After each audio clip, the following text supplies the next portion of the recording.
Mark సువార్త 16వ అధ్యాయము 15వ వచనాన్ని చదువుకుందాం.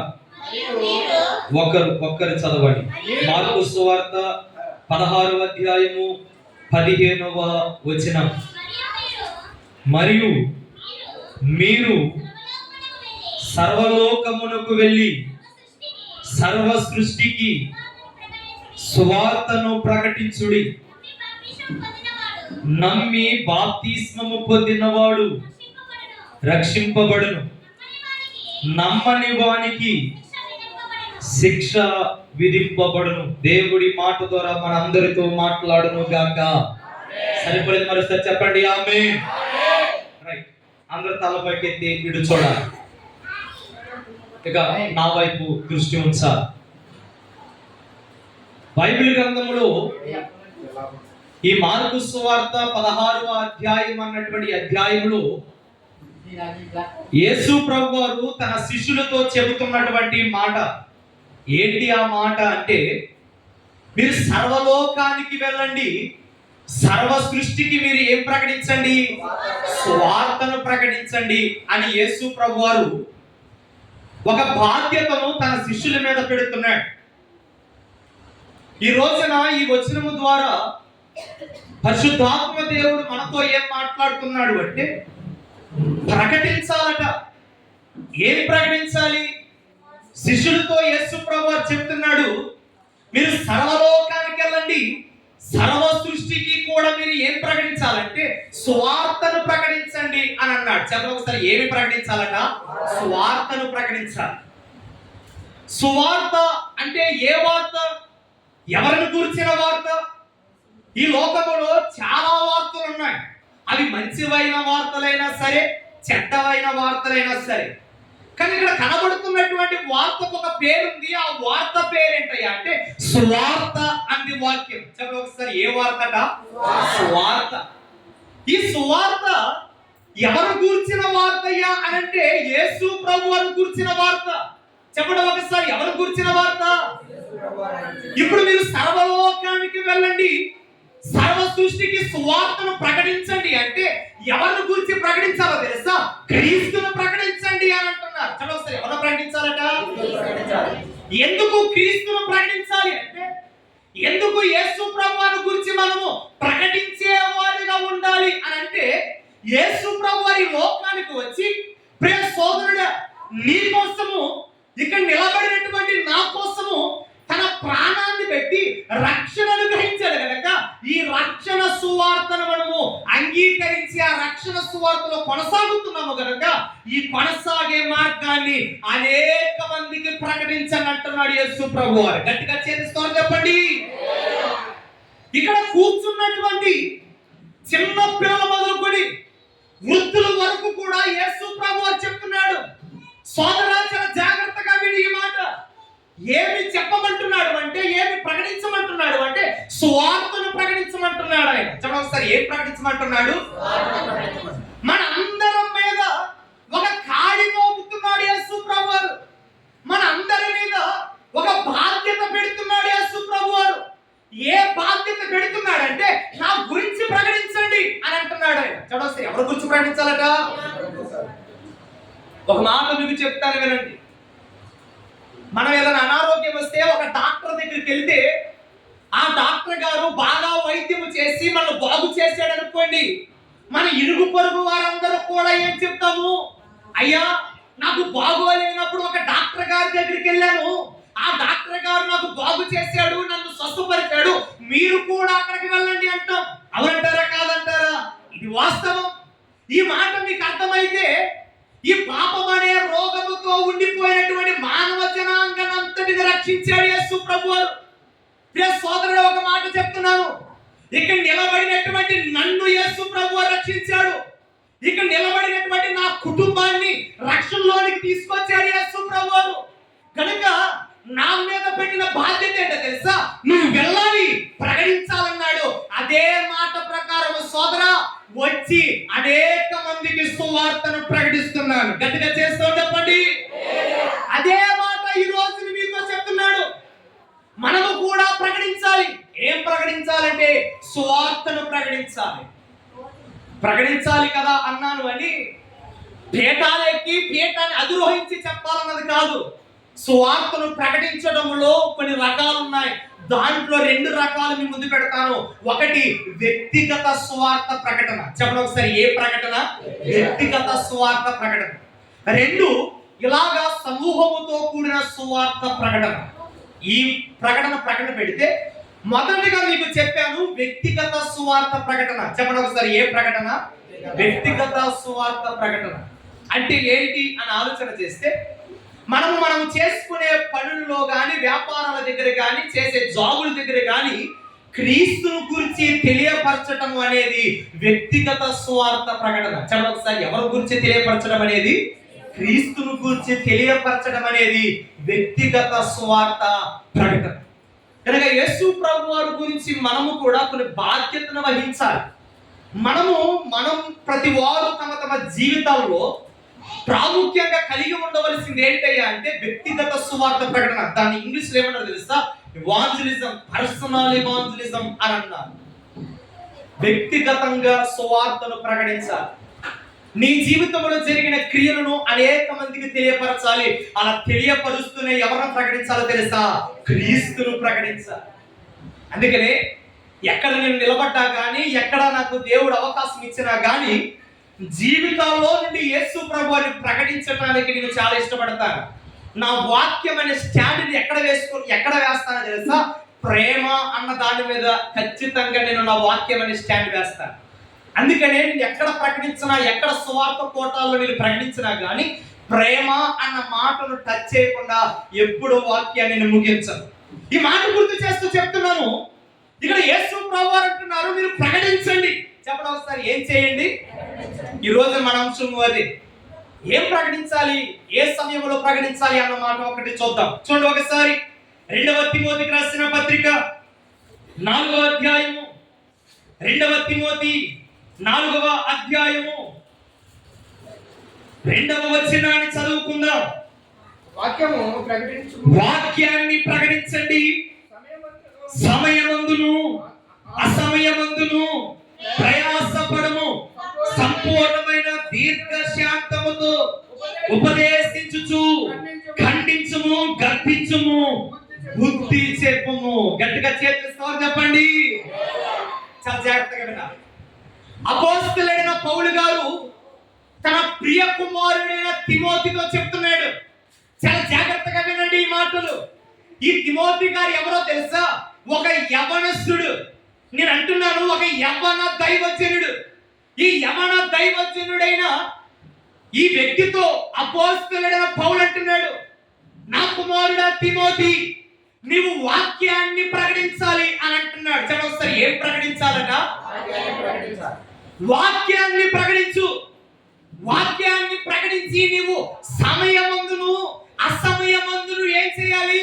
ప్రయాసపడాలి అని అంటున్నాడు పరిశుద్ధాత్మ ప్రేరేపణలో. నా కుమారుడా తిమోతి, సమాజంలో కానివ్వండి, సంఘాల్లో కానివ్వండి, దుర్బోధలు ఎక్కువైపోయాయి. కుమారుడా తిమోతి, దుర్బోధలు ఎక్కువైపోయాయి కనుక నువ్వు వాక్యాన్ని ప్రకటించు, వాక్యాన్ని తెలియపరచు. సంఘాన్ని ఏం చేయాలి అంటే ఆత్మీయ జీవితంలో ఒక్కొక్క మెట్టు ఎక్కించేటట్లుగా చెయ్యాలి అని దేవుని మాటల గురించి, వాక్య సువార్త ప్రకటన గురించి అపోస్తలుడైన పౌలు గారు తిమోతి గారితో చెబుతున్నాడు ఈ మాటలు. అందుకనే ప్రతి ప్రయాసకుడు లేదా ప్రతి పరిచారకుడు, ప్రతి దైవజనుడు తెలుసుకోవాల్సిన మాట ఏంటో తెలుసా? దేవుని పరిచయం చేస్తున్న ప్రతి దైవజనుడు తెలుసుకోవాల్సిన మాట ఏంటంటే మనం ఏం ప్రకటించాలో తెలుసా? సువార్తను ప్రకటించాలి. చదవస్తారు, ఏం ప్రకటించాలి? అదే చెప్తున్నాడు అపోస్తలుడైన పౌలు గారు. ఎందుకని అంటే సంఘాల్లోనికి దుర్బోధలు వచ్చేసి యేసు ప్రభువారు ఇక రెండవసారి వచ్చేసారు, ఇక ఆయన వెళ్ళిపోయాడన్నటువంటి దుర్బోధులను అనేకమైన వార్తలు సమాజంలోనే కాదు సంఘాల్లోకి వచ్చేసరికట సంఘము గలిబిలి అయిపోయిందట. అలాంటి ప్రాయములో ఒక యవ్వన దైవజనుడైన తిమోతితో చెబుతున్నాడు, నా కుమారుడా, నా జీవిత అనుభవముతో చెబుతున్నాను, నీవు సువార్త అనగా దేవుని వాక్యాన్ని మాత్రం నువ్వు ఏం చేయాలి? ప్రకటించాలి. సమయమందును అసమయమందును వాక్యాన్ని ప్రకటించుటలో ప్రయాసపడాలి అంటున్నాడు. చలో సరే, ఏం పడాలట? ప్రతి ఒక్కరూ ప్రయాసపడాలి. దేనికోసం ప్రయాసపడాలో తెలుసా? దేవుని వాక్యాన్ని ప్రకటించడానికి ప్రయాసపడాలట. చలో ఒకసారి, దేనికోసం ప్రయాసపడాలి? మనం చాలా వాటి కోసం ప్రయాసపడతాం. అవునంటారా కాదంటారా? అది వాస్తవం. మనం చాలా వాటి కోసము కష్టపడతాం, చాలా వాటి కోసము ప్రయాసపడతాం. కానీ బైబిల్ గ్రంథము దేనికోసము ప్రయాసపడమంటుందో తెలుసా? క్రీస్తును ప్రకటించడానికి ప్రయాసపడండి అంటుంది. చూడండి, దేనికోసం ప్రయాసపడాలట? నీకు శ్రమలే వచ్చినా, బాధలే వచ్చినా, ఏది వచ్చినా కానీ క్రీస్తును ప్రకటించడానికి ప్రయాసపడండి. ఎన్ని వచ్చినా వెనుతిరగకుండా ముందుకే కొనసాగిపోయింది అని అంటుంది వాక్యం. అయితే ఈ ప్రకటించండి అన్నటువంటి మాటలో సమయానుకూలంగా ముగ్గురు వ్యక్తులు, ప్రకటించినటువంటి ముగ్గురు వ్యక్తులను ముందు పెడతారు. మొదటిగా ప్రకటించుట అన్న మాటలో మొదటి వ్యక్తులను చూద్దాం. అపోస్తుల కార్యముల గ్రంథం 8వ అధ్యాయం 4వ వచనాన్ని చదువుకుందాం. 8వ అధ్యాయం 4వ వచనం. కాబట్టి మిమ్మును వారు చెదిరిపోయిన వారు కాబట్టి చెదిరిపోయిన వారు సువార్త వాక్యమును ఆ మాటలు చేసుకోండి. సువార్త వాక్యమును ప్రకటించుచు సంచారము చేసి అప్పుడు ఫిలిప్పు సమరయ పట్టణము వరకు వెళ్ళి క్రీస్తును వారికి ప్రకటించుచుండెను. దేవునికి మహిమ కలుగును గాక. రైట్, ఇక్కడ నుండి చాలా జాగ్రత్తగా ఉండండి. ప్రకటించుట అన్న మన అంశంలో నుండి ఇక్కడ ఒక గుంపు కనబడుతుంది.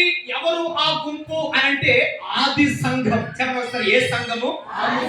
ఆది సంఘం. ఈ ఆది సంఘము చెదిరిపోయిందట. చెప్పండి ఒకసారి, ఏమైపోయింది? యెరూషలేములో నుండి ఆయా ప్రాంతాలకు చెదిరిపోయారు. ఎందుకు చెదిరిపోయారు అని అంటే ఆ యెరూషలేము ప్రాంతంలో అట గొప్ప హింస కలిగిందట. చెప్పండి ఒకసారి, ఏమి కలిగింది? హింస కలిగింది.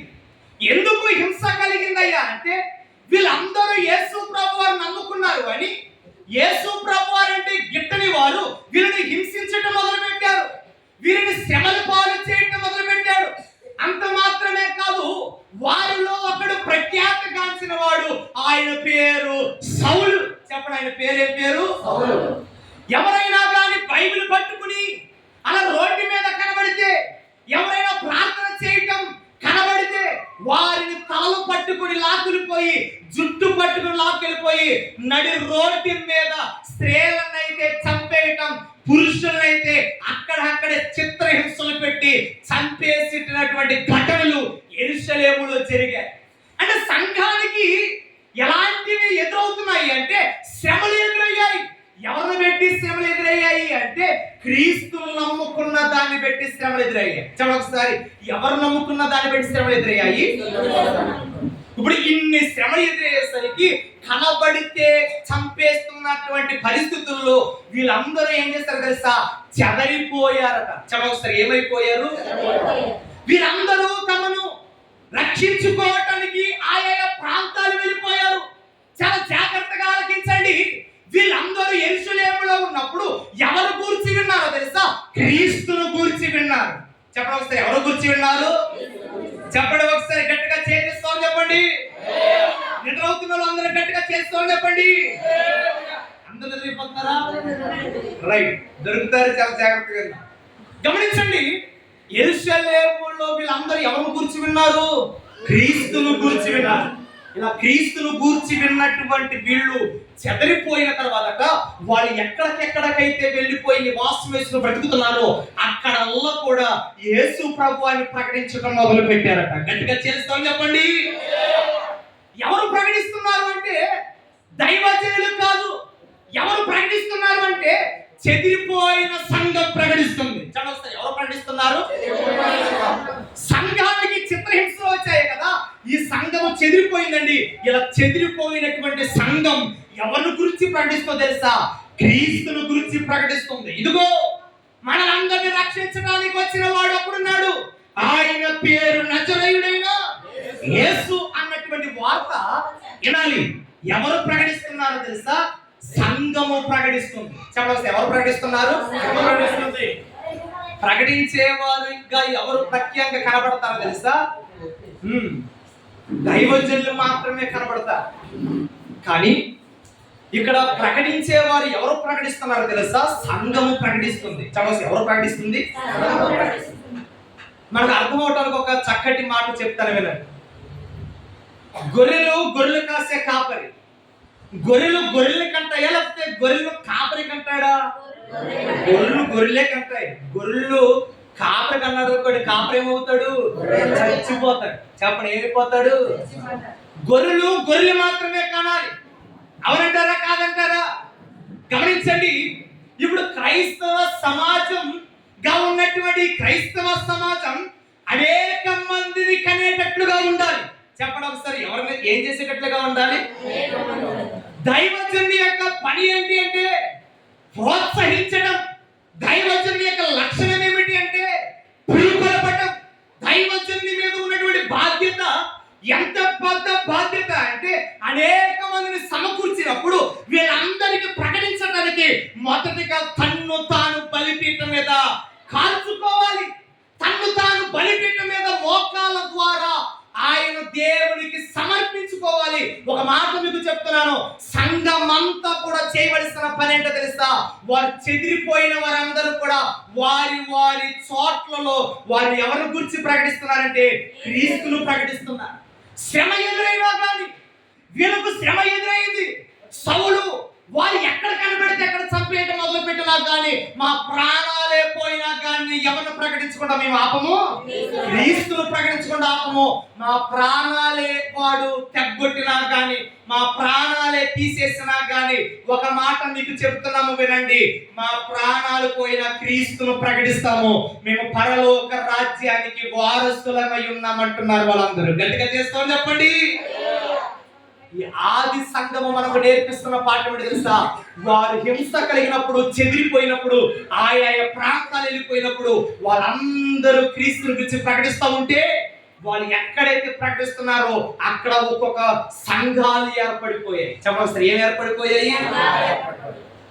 ఉదాహరణ ఒక మాట మీకు చెప్తాను. మన గ్రామాలు, మన ఒడ్డి గ్రామాలు లేదా మన కొల్లేరు ప్రాంతాల నుండి చాలా మంది జీవనానికి ఆయా ప్రాంతాలు వెళ్ళిపోయారు. అలాగనే ఇదే ప్రాంతానికి మీరందరూ కూడా వచ్చారు. ఎంత గొప్ప మాట మీకు చెప్తానని వినండి. ఇలా ఇక్కడకు వచ్చినటువంటి ఈ సంఘము గమనించండి, ఇలా మీరందరూ ఒక కూడుకోటను పెట్టి ఇక్కడ ఏం ఏర్పడింది? సంఘం ఏర్పడింది. మరి కొంతమంది మరి చోట వాళ్ళు కూడుకున్నప్పుడు అక్కడ ఏం ఏర్పడింది? సంఘం ఏర్పడింది. అంటే గమనించండి, ఒకే చోట ఉన్నటువంటి కొల్లేరు ప్రజలు ఇప్పుడు ఆయా ప్రాంతాలు వెళ్ళిపోయినక్కడల్లా కూడా ఏవి ఏర్పడిపోయాయి? సంఘాలు ఏర్పడిపోయాయి. ఈ మాట మీకు అర్థమైతే ఆనాడు చెదిరిపోయినటువంటి సంఘం, ఆది సంఘము హింసల ద్వారా, శ్రమల ద్వారా చెదిరిపోతే వాళ్ళు చెదిరిపోయినక్కడల్లా కూడా సంఘాలు ఏర్పడిపోయాయట. గట్టిగా చేస్తామని చెప్పండి. ఎలా ఏర్పడ్డాయో తెలుసా? చెదిరిపోయిన వారు అనగా మీలాంటి వారు, మనలాంటి వారు క్రీస్తును ప్రకటించడం మొదలు పెట్టారు. చూడొస్తారు, ఎవరి గురించి ప్రకటించడము? ముందుగా వాళ్ళు క్రీస్తును గురించి ప్రకటించే ముందు వాళ్ళ జీవితాలను సరి చేసుకున్నారు. ఇది ప్రాముఖ్యమైన సంగతి. చాలా జాగ్రత్తగా వినండి ప్రియ సహోదరి సోదరుడా. ఈ సంఘము చెదిరిపోయింది కదా, చెదిరిపోయి క్రీస్తును గురించి ప్రకటిస్తున్నారు కదా. ఇలా ప్రకటిస్తున్నటువంటి ఈ సంఘము మొదటిగా వారి వారి జీవితాలను దేవునికి సమర్పించుకున్నారు. ఎవరికి సమర్పించుకున్నారు? ఇక వారు లోకములో లేరు. లోక ఆచారాలు వారు చేయటం లేదు, లోక పనులు వారు చేయటం లేదు. ఇక దేవునికి సంపూర్ణంగా అప్పగించుకుని వారు క్రీస్తును గురించి ప్రకటించడమే కాదు, క్రీస్తును వారి జీవితాల ద్వారా ప్రకటించడం మొదలు పెట్టారు. వాళ్ళు గట్టిగా చేస్తారు చెప్పండి. చాలా పెద్ద మాట చెప్పారు, మరలా చెప్తాను కదండి. వారి నోటి ద్వారానే కాదండి క్రీస్తును గురించి ప్రకటించటం, వారి జీవితం అనే సాక్ష్యము ద్వారా కూడా చెప్పండి. ఎవరి గురించి ప్రకటిస్తున్నారు? క్రీస్తును ప్రకటిస్తున్నారు. ఒక మాట చెప్తాను వినండి. నోటు ద్వారా చెప్తే కొంతమంది ప్రభావితం అవుతాయేమో, కానీ జీవితం అనే సాక్ష్యము ద్వారా మనం చెబితే గ్రామాలే ప్రభావితం అవుతాయి. ఇది వాస్తవం. చరిత్రలో చాలా సంఘటనలు ఉన్నాయి. మీ ముందు చాలా సంఘటనలు పెట్టగలను కానీ ఇది సమయం కాదు. ముందుకు ఈ మాట చెప్పి ముందుకు వెళ్తున్నాను. వారు ఎక్కడికెక్కడికైతే వెళ్ళిపోయి స్వార్థను ప్రకటిస్తున్నారో వారి స్వార్థను ప్రకటించే ముందు మొదటిగా తమ జీవితాన్ని దేవుడికి అర్పించుకున్నారు. వాళ్ళ జీవితాల ద్వారా క్రీస్తును లోకానికి ఏం చేయటం మొదలు పెట్టారు? ప్రకటించటం మొదలు పెట్టారు. నోటి ద్వారానే కాదండి, చెప్పండి, తమ జీవితం అనే సాక్ష్యము ద్వారా కూడా లోకానికి ఏం చేస్తున్నారు? స్వార్థను ప్రకటిస్తున్నారు. ఒకసారి ఒక వ్యక్తి బస్సులో ప్రయాణం చేస్తున్నాడు. ఒకసారి చెప్పాను మీకు ఈ సంఘటన, ఇక్కడే చెప్పాను. ఒక వ్యక్తి ఒక బస్సులో ప్రయాణం చేస్తున్నాడు. ఈ వ్యక్తి ఎవరయ్యా అంటే దైవజనుడు. చెప్పడం ఒకసారి, బస్సులో ప్రయాణం చేస్తున్న వ్యక్తి ఎవరు? దైవజనుడు. ఈ దైవజనుడు ప్రతి ఆదివారం అయ్యేసరికి చెప్పండి ప్రతి దేవుని మాటలు చాలా బలంగా చెప్పేవాడు. మీరు అలా ఉండాలి, ఇలా ఉండాలి, మీ జీవితం ఎలా కట్టుకోవాలని చెప్పేటువంటి దైవజనుడు. అయితే ఒక రోజున బస్సులో ప్రయాణం చేస్తున్నాడు. అలా బస్సులో ప్రయాణం చేసేటప్పుడు ఖచ్చితంగా మనం కొనుక్కోవాల్సింది ఏంటి? వాటర్ బాటిల్ కాదు. చెప్పండి ఒకసారి, ఏంటి? టికెట్ కొనుక్కోవాలి. ఈ టికెట్ కలెక్టర్ వచ్చాడు, టికెట్ కొడుతున్నాడు. టికెట్ కొడుతున్నప్పుడు ఈ వ్యక్తి కొంత డబ్బులు ఇచ్చాడు. ఆ వ్యక్తి టికెట్ ఇచ్చి చిల్లర ఇవ్వాల్సిన దానికంటే రెండంతలు ఈ దైవజనుడికి ఇచ్చేసాడు. ఎప్పుడైతే అలా ఇచ్చేసాడో ఆ టికెట్ ఇచ్చేవాడు అందరికి ఇచ్చుకుంటూ వెళ్ళిపోయాడు. ఈ వ్యక్తి ఇలా సరి చూసుకునేసరికి ఇతనికి రావాల్సిన దానికంటే రెండంతలు ఎక్కువ వచ్చేసాడు. అయితే గమనించండి, ఈ దైవజనుడు ఎలాంటి వాడు తెలుసా? ఒక పేదరికమైన దైవజనుడు. తింటానికి కూడా చెప్పండి గుప్పుడు మెతుకులు లేవు. అలాంటి పేదరికంలో ఉన్నటువంటి వ్యక్తి ఈ డబ్బులు చూసుకునేసరికి గమనించండి, ఇతనిలో రెండు ఆలోచనలు. ఒకవేళ ఇది దేవుడే ఇచ్చిందా లేకపోతే దేవుడిని పరీక్షించడానికి ఇచ్చాడా అన్న ఆలోచన వస్తున్నాయి. ఒకవేళ అదే దైవజనుడి ప్లేస్ లో మనం ఉంటే ఈ పేదరికాన్ని దేవుడు చూసి ఈ టికెట్ కలెక్టర్ ద్వారా దేవుడు నాకు డబ్బులు ఇచ్చాడని జోబులు పెట్టేసుకుంటాం అనంటారా కాదంటారా? పేదరికాన్ని చూసి ఇచ్చాడేమో దేవుడు ఆ టికెట్ కలెక్టర్ ద్వారా అని ఇచ్చిన డబ్బులు తిరిగి వెనక్కి ఒక మనం ఖచ్చితంగా ఎగరెట్టేసుకుంటాం. ఇది దేవుడే ఇచ్చాడు అనుకుంటాం మనం. ఆ ఆలోచన రాకపోయినా కానీ ఎవరి మీద ఎట్టేస్తాం? ఆయనే తేడాగా దొరికేది కదా. గమనించండి, ఈ వ్యక్తి ఆలోచన చేయటం మొదలు పెట్టాడు. ఆలోచన చేస్తున్నాడు. అతను దిగవలసిన స్టాప్ వచ్చింది. అతను దిగుతున్న ప్రాయంలో టికెట్ కలెక్టర్ గారి దగ్గరికి వెళ్ళి చెప్తున్నాడు, అయ్యా నేను కొంత డబ్బు ఇచ్చాను, మీరు ఇవ్వవలసిన దానికంటే రెండంతలు నాకు ఇచ్చేసారయ్యా, ఇదిగో మీ డబ్బు మీకే ఇచ్చేస్తానని ఇచ్చేసాడు. వెంటనే టికెట్ కలెక్టర్ నవ్వుతున్నాడు. ఏందయ్యా ఎందుకు నవ్వుతున్నావు అంటే అప్పుడు టికెట్ కలెక్టర్ చెప్పడం మొదలు పెట్టాడు, అయ్యా నేను తెలియక ఇవ్వలేదు, తెలిసే ఇచ్చానన్నాడు. గట్టిగా చేస్తాను చెప్పండి. ఏమి అర్థం కాలేదు ఈ వ్యక్తికి. మీకు ఎలాగైతే అర్థం కాలేదు ఆ వ్యక్తి కూడా అర్థం కాలేదు. అసలు ఎందుకు ఇచ్చినట్టు నీవు అని ఆలోచన చేస్తే అప్పుడు చెప్పడం మొదలు పెట్టాడు ఈ టికెట్ కలెక్టర్. అదే తెలుసా, అయ్యా నువ్వు ఒక దైవజనుడు అని నాకు తెలుసు. ప్రతి ఆదివారము నువ్వు వాక్యం చెప్తూ ఉంటే చర్చి మీద ఉన్న బాకాల్లో నుండి నీ మాటను నేను వింటూ ఉండేవాడిని. అయితే నువ్వు ప్రతి ఆదివారం వాక్యం చెప్తున్నావు కదా, నిన్ను పరీక్షించాలనుకున్నానయ్యా. నువ్వు చెప్పే మాటలు నీ జీవితం ద్వారా చెబుతున్నావు లేదా నీ నోటి ద్వారా చెబుతున్నావు, పరీక్షించాలనుకున్నానయ్యా. అందుకనే నేను ఇవ్వవలసిన దానికంటే రెండంతలు ఇచ్చాను అన్నాడట. అప్పుడు చెబుతున్నాడు, అయ్యా ఇది నా గొప్పతనం కాదు, నేను ప్రకటించే క్రీస్తు గొప్పతనం అని ప్రకటించాడు. గట్టిగా చేస్తాను చెప్పండి. ఎప్పుడైతే ఈ మాటలు చెప్పాడో టికెట్ కలెక్టర్ ఆశ్చర్యపోయాడు. అయ్యో మేము ఇప్పటి వరకు కూడా ఇంతటి యథార్థత, ఇంతటి త్యాగం లేదా ఇంతటి ప్రేమ ఎక్కడ నేను చూడలేదు. నువ్వు నమ్ముకున్న దేవుడు గొప్పవాడవయ్యా అని చెప్పగలిగాడు ఆ టికెట్ కలెక్టర్. గట్టిగా సంతోషంగా స్తోత్రం చెప్పండి. అంటే ఒక మాట చెప్తున్నా గమనించండి, ఈ వ్యక్తి నోటి ద్వారానే కాదండి సువార్త దేని ద్వారా కూడా ప్రకటించాడు. జీవితం అనే ప్రకటన లేదా ప్రవర్తన అనే సాక్ష్యం ద్వారా కూడా లోకానికి ఏం చేశాడు? ప్రకటించడంలో ఒకటి నోటి ద్వారా చెప్పండి, రెండు జీవితం లేదా ప్రవర్తన ద్వారా కూడా లోకానికి ఏం చేయాలి? ప్రకటించాలి. మనం చూసి అన్ని చెల్లి చెప్పాలండి, వాడు మనతో పాటు రాడండి. వాడు ఎవరు నమ్ముకున్నవాడు? వాడు మనలాగా పనికి మాలిన పనులు చేయడానికి రాడండి. వాడు యేసు ప్రభువుని నమ్ముకున్నవాడు. వాడు ప్రతి ఆదివారం చర్చికి వెళ్ళేవాడు. మనలాగా ఆమె రాదండి. ఆమె క్రీస్తు నమ్ముకుంది. ఆమె మనలాగా పనికి మాల పని చేయటానికి ఒప్పుకోదండి. ఆమె యేసు ప్రభువుని ఆరాధించేదండి అని మనం చూసినప్పుడు చెప్పగలగాలి. ప్రెస్ సోదరుని ఈ మాట సూటిగా అడుగుతున్నాను. నిన్ను నన్ను గురించి ఆ మాటలు అన్యజనులు చెప్పగలుగుతున్నారా? మనం చూసినప్పుడు ఆ మాట ఎదుటి వారు చెప్పగలిగేటట్లుగా ఉంటే నేను చెబుతున్నాను, ఆత్మీయ జీవితంలో నీవు ఒక స్థితిలోనికి వెళుతున్న దానివే. గట్టిగా చేస్తావు చెప్పండి. ఈ సంఘమట క్రీస్తును ప్రకటిస్తుందట. ఎవరు ప్రకటిస్తుంది? ఎప్పుడు ప్రకటిస్తుంది తెలుసా? శ్రమలలో ప్రకటిస్తుంది. చెప్పండి, ఎక్కడ ప్రకటిస్తుంది? రెండు, ఎక్కడ కనబడితే అక్కడ చంపేస్తారండి. అలాంటి స్థితిలో కూడా సంఘము ధైర్యంగా ప్రకటిస్తుంది. ఎవరి గురించి? అదే స్థితిలో మనం ఉంటే దేవుడో బోడో, తర్వాత సంగతి బతికి ఉండటమే నాకు మంచిది కావాలనుకుంటాం మనం. అవునంటారా కాదంటారా? అంతెందుకండి, ఒక 4-5 రూపాయలు ఒక పనికి మాలిన పని లేదా ఒక అక్రమైన పని చేస్తే ఇక్కడ దేవుడు లేడు, గీవుడు లేడు. ఖచ్చితంగా ఆ పని చేసి డబ్బులు సంపాదించుకోవాలని చూస్తాం. అవునంటారా కాదంటారా? నేను సార్వత్రిక సంఘాన్ని దృష్టిలో పెట్టుకుని మాట్లాడుతున్నా. ఇక శ్రమలు అక్కడికి వెళ్ళవసరం లేదు. మనం ఏదైనా 4 రూపాయలు ఒక పని చేస్తే వస్తాయి అని అంటే మనకు దేవుణ్ణి చూడడం, ఇక దైవజనుని చూడడం, సంఘాన్ని చూడడం, ఆ పని చేసి ఏం తెచ్చుకుంటాం? ఖచ్చితంగా తెచ్చుకుంటాం. బైబిల్ గ్రంథంలో ఒక వ్యక్తి ఉన్నాడు. ఎవరు ఆయన? దైవజనుడే. చెప్పండి, ఆయన పేరు దైవజనుడే. ఈ దైవజనుడు ఎలీషా గారి దగ్గర పనిచేసేవాడు, ఒక పరిచారకుడు. అయితే ఒక కుష్టి రోగి వచ్చి బాగుపడి వెళ్తున్నప్పుడు దైవజనుడే.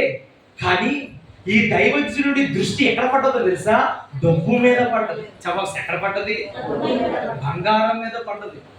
ఎప్పుడైతే బంగారం మీద పడిందో ఆ బంగారాన్ని తెచ్చి తన ఇంట్లో పెట్టుకున్నాడు. ఎలీషా గారు అడుగుతున్నాడు, గ్యాజీ నువ్వు ఎక్కడికి వెళ్ళావు అని అంటే అప్పుడు గ్యాజీ అంటున్నాడు, ప్రభువా దైవజనుడా నేను ఇక్కడే ఉన్నానంటున్నాడు. వాస్తవానికి ఎక్కడికి వెళ్ళాడు? ఆ డబ్బుని తెచ్చుకుని ఇంట్లో పెట్టుకున్నాడు జాగ్రత్తగా. కానీ దైవజనుడు ఏమంటున్నాడు తెలుసా? అయ్యా దైవజనుడు నేను ఇక్కడే. ఎందుకు నీ మాటలు తెలుసా? దైవజనుడు అనగా ఎలీషా గారికి అప్పుడే మస్తక వచ్చేసింది, పెద్ద వయసు వచ్చేసింది. అప్పుడు దైవజనుడు ఎలీషా గారు అంటున్నాడు, గ్యాజీ నీవు ఆ రథం వెనకాల పరిగెడుతున్నప్పుడు నా ఆత్మ నీతో పాటు రాలేదా అని అంటాడు. ఎప్పుడైతే ఆ మాట అన్నాడో గమనించండి, తన్ను తాను సదురుకుని చెప్పినప్పుడు వెంటనే దైవజనుడు అంటున్నాడు, నీ నొసట కుష్టు రోగం వచ్చేసింది. వెంటనే అది తడుపుకున్నాడు. తడిపోగానే చెప్పండి, అన్న మాట ప్రకారం ఏమొచ్చేసింది? కుష్టు రోగం వచ్చేసింది.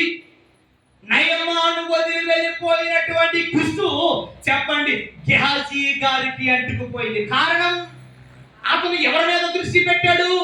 డబ్బు మీద దృష్టి పెట్టాడు, దేవుని మీద కాదు.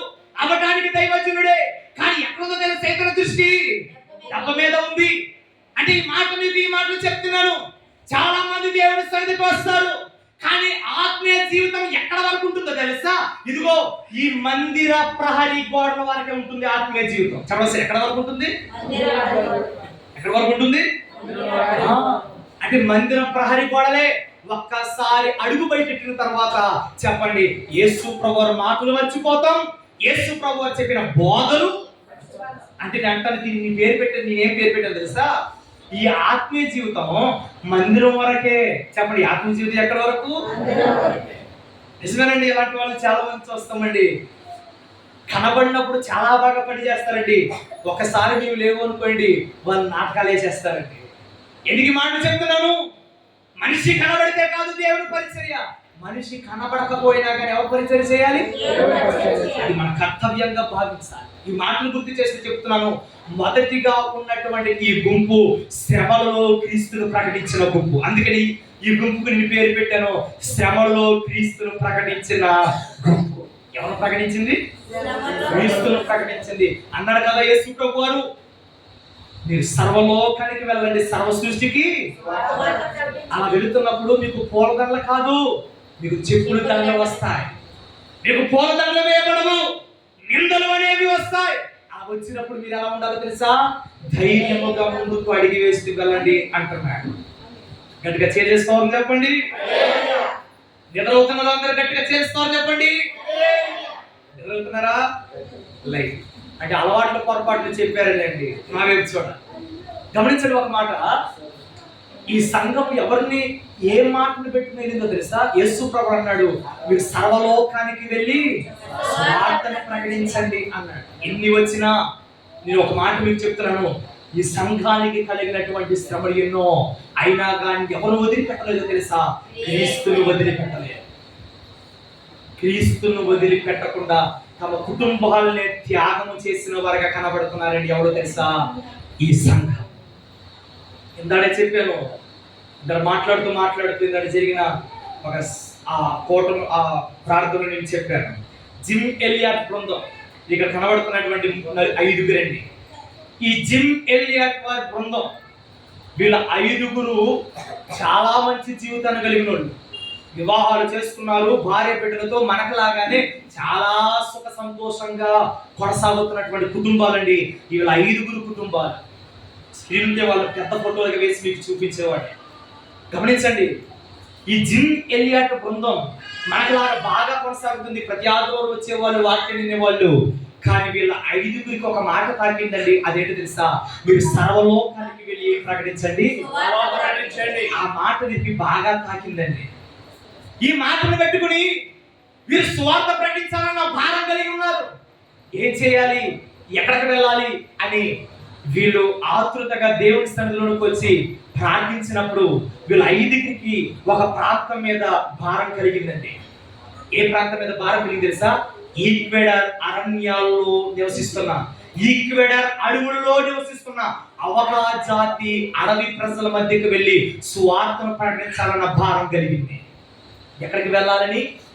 అడవులలో బ్రతుకుతున్న అవకా జాతి ప్రజల మధ్యకి. మనకి ఎక్కడ భారం కలిగింది అంటే గొప్ప గొప్ప ప్రాంతాల మీదకి వెళ్ళాలని భారం, గొప్ప గొప్ప పట్టణాల సిటీలోకి వెళ్ళి స్వార్థ ప్రకటించాలని భారం చాలా మంది కలిగి ఉంటారు. కానీ వీరు ఏ భారం కలిగి ఉన్నారు తెలుసా? వీళ్ళ 5గురు అవకా జాతి ప్రజలు. అంటే ఏంటో తెలుసా? ఎవరైనా వారి జాతి కానులు కనబడితే అక్కడే చంపేసి వారు తినేస్తారు. అంటే మనుషులు తినేటువంటి వారి మధ్యకి వెళ్ళాలన్న భారం కలిగి ఉన్నారండి వీళ్ళు. వీళ్ళ జీవితాన్ని చదివితే కన్నీరు వస్తుంది, వీళ్ళ జీవితాన్ని చదివితే కంట తడి పెట్టుకుంటాం. గమనించండి ఒక మాట, ఇలా భారాలు కలిగినటువంటి వీళ్ళు ఎలా వెళ్ళాలి అని ఆలోచన చేసినప్పుడు పాత హెలికాప్టర్ పట్టుకున్నారు వాళ్ళు. చదవసారి ఏం తీసుకున్నారు వాళ్ళు? పాత హెలికాప్టర్. దాన్ని తీసుకుని అడవిలోనికి వెళ్ళారు. అడవిలోనికి వెళ్ళగానే అది అలా వస్తూ ఉండగానే అవకా జాతి మనుషులు తినే ప్రజలు వాళ్ళు ఒక పురుగు మన మీదకి వస్తుందని వాళ్ళు అలర్ట్ అయిపోయి వాళ్ళు దిగితే చంపేద్దామని చూడటం మొదలు పెట్టారు. ఎవరు? అవకా జాతి ప్రజలు. గమనించండి, అలా వస్తున్నప్పుడు అలా 5గురు జిమ్ ఎలియాట్ బృందం వాళ్ళ కిందకు దిగకుండా కొంత హైట్ లోనే వారు ఉండి అక్కడ నుండి ఆహార పదార్థాలు వేయటం ప్రారంభించారు. చదవస్తారు, ఏ వేయటం ప్రారంభించారు? ఎందుకు వేస్తున్నారు? మేము మిమ్మల్ని చంపడానికి రాలేదు, మేము మిమ్మల్ని శ్రమలు పెట్టడానికి రాలేదు, ఇదిగో మిమ్మల్ని ప్రేమిస్తున్నాం అనటానికి గుర్తుగా వీరు ఆహార పదార్థాలు ఆ హెలికాప్టర్ నుండి కిందకు పడేయటం మొదలు పెట్టారు. మొదటగా అవి తీసుకోవటానికి జడిసినటువంటి వాళ్ళు తర్వాత రోజులు ప్రతిరోజు వచ్చి అలా పైనుండి వేయటం, వీళ్ళు మెల్లగా ఆహార పదార్థాలు తీసుకోవటం మొదలైంది. అలా తీసుకుంటున్నారండి. గమనించండి, ఒక రోజున ఇలాగ అలవాటైంది. హెలికాప్టర్ కనబడగానే చెప్పండి వాళ్ళందరికీ సంతోషం, వీళ్ళందరికీ. ఎందుకని అంటే ఆ హెలికాప్టర్ నుండి ఏ పడుతున్నాయి? ఆహార పదార్థాలు పడుతున్నాయి. అదిగో ఆ పురుగులో నుండి వస్తున్నాయి అనుకున్న వాళ్ళు ఆ హెలికాప్టర్ వీళ్ళకి ఎలా కనబడింది? ఒక పురుగులా కనబడింది. ఆ పురుగులో వస్తుంది, అదిగో పురుగు అక్కడ కనబడగానే వచ్చేస్తుందని వీళ్ళు సంతోషపడిపోయేవారు. కారణం ఏంటంటే దాంట్లో నుండి పడేటువంటి ఆహార పదార్థాలు పెట్టి. అయితే రోజులు గడించాయి. ఈ జిమ్ ఎలియాట్ బృందం అంతా కూడా నిర్ణయించుకున్నారు, ఇదిగో ఈ రోజున ఎలాగైనా కానీ మనము ఆ గడ్డ మీద ఆ ప్రాంతంలో కాలు పెట్టాలని నిర్ణయం తీసుకున్నారు. గమనించండి, ఈ మాట శ్రద్ధగా వినండి. ఎప్పుడైతే నిర్ణయం తీసుకున్నారో జిమ్ ఎలియాట్ తన భార్య, తన బిడ్డ, ఒక కుమారుడు వచ్చి ఉన్నప్పుడు తన భార్యతో అంటాడు, అమ్మాయి ఈ రోజు మేము దిగబోతున్నాం, మేము ఆ ప్రాంతంలో అడుగు పెట్టబోతున్నాం అంటే అప్పుడు ఆమె అంటుంది, అయ్యా క్షేమముగా వెళ్ళండి, కానీ మరలా మీరు తిరిగి వస్తారా అని అడిగింది. వెంటనే ఆమె అంటున్నాడు, ఇక తిరిగి వస్తామో రామో కూడా మాకు తెలియదు. వెంటనే చిన్న కొడుకండి వచ్చి అడుగుతున్నాడండి, నాన్న నాన్న మళ్ళా ఇప్పుడు వస్తావు నాన్న అని అంటే ఈ తండ్రి తట్టుకోలేకపోయాడండి. గుండెల్లో నుండి దుఃఖం పొంగుకుంటూ వచ్చేసిందండి. ఎందుకంటే తెలుసా, ఆ చిన్న కొడుకు నాన్న ఇప్పుడు వస్తావు నాన్న అని ఆ చిన్న మాటలు తడిగేసరికి ఒక్కగానొక్క కొడుకేమో బాగా ప్రేమించుడేమో ఈ జిమ్ ఎలియాటి హృదయం తట్టుకోలేక ఆయన అక్కడే కన్నీరు మున్నీరైపోయి తను తుడుచుకొని తన కొడుకు అంటున్నాడు, నాన్న ఇక నేను వచ్చినా రాకపోయినా క్రీస్తు ఎదుట మనం కలుసుకుందాం అంటున్నాడు. గట్టిగా చెల్లిస్తున్నారు చెప్పండి, సరిపడేది మరోసారి చెప్పండి. ఎప్పుడైతే ఈ మాట అన్నాడో ఇక రెడీ అయిపోయారు. ఈ 5 జిమ్ ఎలియట్ బృందం అంతా కూడా రెడీ అయిపోయారు. అలాగా వాళ్ళు దిగారండి. అంతేనండి, ఎవరో వచ్చేసారు మన మధ్యకి అని ఈ అవకా జాతి ప్రజలు, మనుషులు తినేటువంటి క్యానిబాల్స్, వీళ్ళు ఏం చేస్తారు తెలుసా, వాళ్ళు వచ్చి పొడిచి చంపేశారు. అయితే వీళ్ళ దగ్గర రివాల్వర్స్ ఉన్నాయి, వీళ్ళ దగ్గర గన్నులు ఉన్నాయి. అవసరమైతే వారు ఏం చేయగలరు, కాల్చేయగలరు, చంపేయగలరు. అయితే ఈ 5గురిలో ఒక వ్యక్తి తీశాడు, వారి మీదుగా చంపటానికి వచ్చిన వ్యక్తిని చంపటానికి గురి పెట్టాడు. కానీ వెంటనే తనలో నుండి ఒక స్వరం వినబడుతుంది, మీరు ఎందుకు వచ్చారు ఇక్కడికి, వారిని చంపటానికి కాదు, సువార్తను, ఆ మాట సువార్తను ప్రకటించడానికి వచ్చారు అని ఆ మాట ఎప్పుడైతే తనలో నుండి వినబడుతుందో ఆ రివైవల్ పనిచేశాడు. అలాగా ప్రకటిస్తున్నటువంటి లోపే చెప్పండి, ఈ అవకా జాతి అడవి ప్రజలు ఈ 5గురిని చంపేశారు. కళ్ళ మాత్రమే మిగిలాయి, వాళ్ళన్నీ వండుకుని తినేశారు. గమనించండి ఒక మాట, ఈ వార్త తెలిసింది తన భార్యలకు తెలిసింది.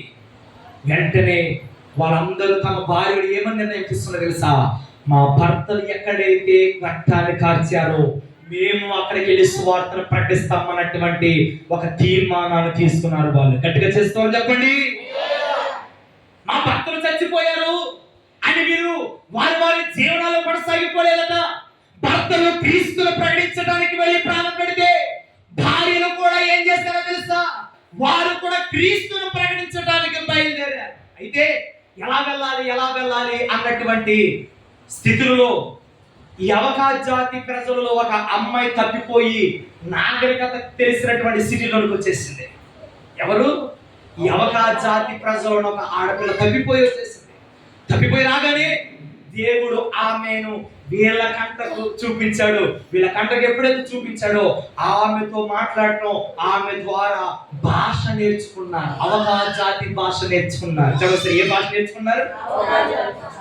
ఎప్పుడైతే ఈ భాష నేర్చుకున్నారో ఆమెకు సువార్తను ప్రకటించారు. మొదటగా ఆ అవకా జాతి భాషలో మాట్లాడే ఆమెలో ఏమే మొదటగా క్రీస్తును అంగీకరించినటువంటి వ్యక్తి. అయితే వాళ్ళ దగ్గరికి తీసుకువెళ్ళింది, అడవిలోనికి వెళ్ళారు. ఈమె ద్వారా ఎక్కడికి ప్రవేశించారు తెలుసా, ఈ 5గురు స్త్రీలు అడవిలోనికి ప్రవేశించారు. అడవిలోనికి ప్రవేశించగానే వీళ్ళు కొత్తగా కనబడేసరికి వీళ్ళందరూ చంపేయడానికి చూశారు. కానీ వీళ్ళని తీసుకొచ్చినటువంటి అవకా జాతి స్త్రీ వెంటనే వాళ్ళ భాషలో మాట్లాడుతుంది, వారు మనం చంపటానికి కాదు, వాళ్ళు మనకు క్రీస్తును ప్రకటించడానికి వచ్చిన యోధులు అని చెప్పింది. ఇక్కడ ఏం చేస్తాం చెప్పండి. ఎప్పుడైతే ఈ మాట చెప్పిందో వీళ్ళు ఆ మాటలు చెప్పేసరికి ఆగారు.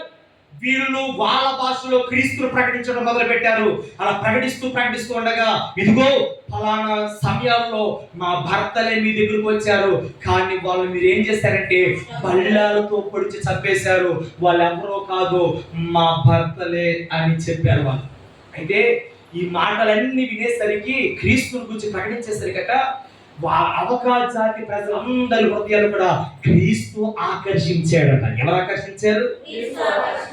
తూయితైన పట్టణస్థురాలు ఉదాహరణకు కూడా నమ్ముకుంటున్నటువంటి స్త్రీ హృదయాన్ని దేవుడు ఎలాగైతే ఆకర్షించాడో ఈ 5గురు స్త్రీలు ప్రకటిస్తూ ఉంటే అవకా జాతి ప్రజలందరి హృదయాలను నేను ప్రకటిస్తున్న యేసు ఆకర్షించాడు. అయితే వాళ్ళ హృదయాలన్నీ కూడా దేవుడి వైపు తిరిగిన తర్వాత మొదటిగా ఏ అవకా జాతి వ్యక్తి అయితే బల్యాలతో పొడిచి చంపాడో అవకా జాతి వ్యక్తి వచ్చి ఈ స్త్రీల కాళ్ళ మీద పడిపోయి, అమ్మా మీ భర్తను మొదటిగా చంపిన దుర్మార్గుడను నేనే అని ఒప్పుకున్నాడట.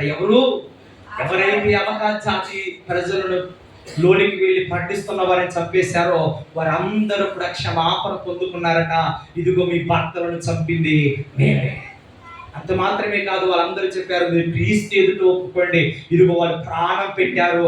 ఆ ప్రాణం పెట్టిన తర్వాతే దేవుడు మిమ్మల్ని అందరినీ ఎక్కడ నడిపించాడు? క్రీస్తు యుద్ధంగా నడిపించాడు. ఇదిగో మేము మిమ్మల్ని ప్రేమిస్తున్నామని అవగా జాతి ప్రజల మధ్యకి వెళ్ళారు. ఎందుకు ఈ మాటలు చెప్తున్నానో తెలుసా? వారందరూ ఒక భారాన్ని కలిగి ఉన్నారండి. వాళ్ళు డబ్బు సంపాదించుకోవటానికి కాదండి వాళ్ళ సేవకు వచ్చింది. వాళ్ళు ఆస్తులు సంపాదించుకోవటానికి కాదండి సేవకు వచ్చింది. మరి దేనికోసం వచ్చారో తెలుసా? ఆత్మను సంపాదించాలని చెప్పండి. అడుగులోను కూడా వెళ్ళి ప్రకటించారో తెలుసా? వార్తలు ప్రకటించారు. డేవిడ్ బ్రైనా, డేవిడ్ లివింగ్స్టన్ ఇలాంటి గొప్ప గొప్ప మహానుభావులు మన భారతదేశానికి కూడా వచ్చి అనేక మందికి సువార్తను ప్రకటించారు. అలా ప్రకటించినటువంటి వ్యక్తులు ఒక మాట మీకు చెప్తున్నాను, గమనించండి. అపోస్తలులు 12 మందిలో ఒక వ్యక్తి, ఆయన పేరు తోమా. చెప్పడం వస్తాయి. ఆయన పేరేం పేరు? Saint Thomas. సెయింట్ థామస్ గారు మన ఇండియా వచ్చాడు. మన దక్షిణ భారతదేశం వచ్చాడు. మన సౌత్ ఇండియా వచ్చాడండి. మన సౌత్ ఇండియా వచ్చి గమనించండి ఒక మాట, క్రీస్తును ప్రకటించాడు. మొట్టమొదటిగా మన భారతదేశంలో క్రీస్తును అంగీకరించిన వారు ఎవరో తెలుసా? బ్రాహ్మణులు క్రీస్తును అంగీకరించారు. చాలా సరే, ఎవరు అంగీకరించారు? బ్రాహ్మణులు క్రీస్తును అంగీకరించారు. సెయింట్ థామస్ గారు ఆయన జీవిత చరిత్రను వింటున్నప్పుడు, ఆయన ఎప్పుడైతే ఈ భారతదేశ గడ్డ మీద అడుగు పెట్టాడో అలా చూసినప్పుడట అనేక మంది బ్రాహ్మణులట సముద్రంలోనికి అలా దిగి వాడు సూర్య నమస్కారాలు చేస్తున్నారు. చాలా ఏ నమస్కారాలు చేస్తున్నారు? అలా సూర్య నమస్కారాలు చేస్తామంటే సెయింట్ థామస్ గారు వారికి ఒక పందెం పెట్టాడు. ఏం పందెం పెట్టాడు తెలుసా? ఇదిగో క్రీస్తు యేసే నిజమైన దేవుడు అని చెబితే వీరందరూ వ్యతిరేకమైపోయారు. ఆ వ్యతిరేకమైపోయినప్పుడు గమనించండి ఒక మాట, ఈ సూర్య నమస్కారాలు చేస్తూ ఉంటే వారు నీటిలోని కూడా దిగాడు. చెప్పండి ఎవరు? ఈ తోమా గారు దిగంటున్నాడు, మీరు సూర్య నమస్కారాలు చేయడానికి నీళ్లు తీస్తారు కదా, అలా తీసిన నీళ్ళు అలా వేస్తారు కదా, మీరు వేస్తున్నప్పుడు నీళ్ళు కింద పడిపోతాయి.